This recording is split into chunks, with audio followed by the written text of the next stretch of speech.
Here are your 3 tips for Chapter 29 of the text for SPC Music Theory. Tip 1.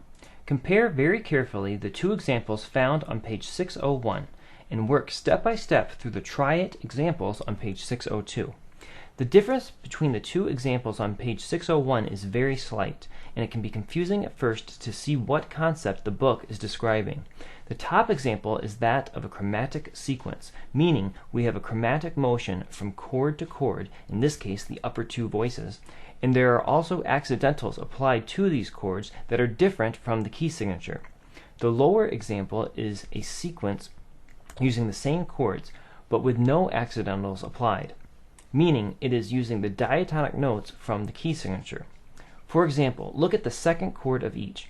Both involve notes of the same letter names, but example A is different because it uses an F sharp, which is not in the key signature.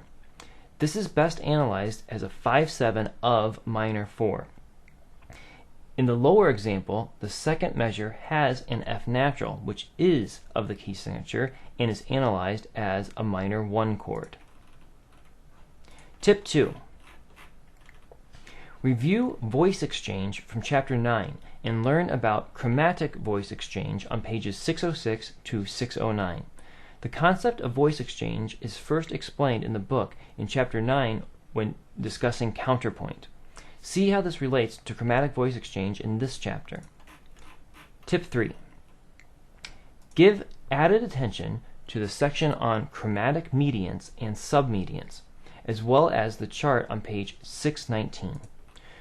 You should read and study chromatically altered chords like the common tone diminished 7, chromatically altered augmented 6 chords, and the raised chordal 5th.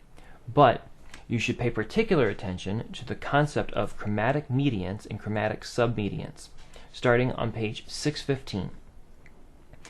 It may be helpful to review the specific chords involved in modal mixture from Chapter 25 when you study this section. There is also a great chart on page 619 listing all common chromatic chords found in the keys of C major and C minor, which is worth studying in depth. Remember, these videos are a supplement to the reading and do not replace the required reading you should do and engaged thinking you should do throughout the workbook exercises.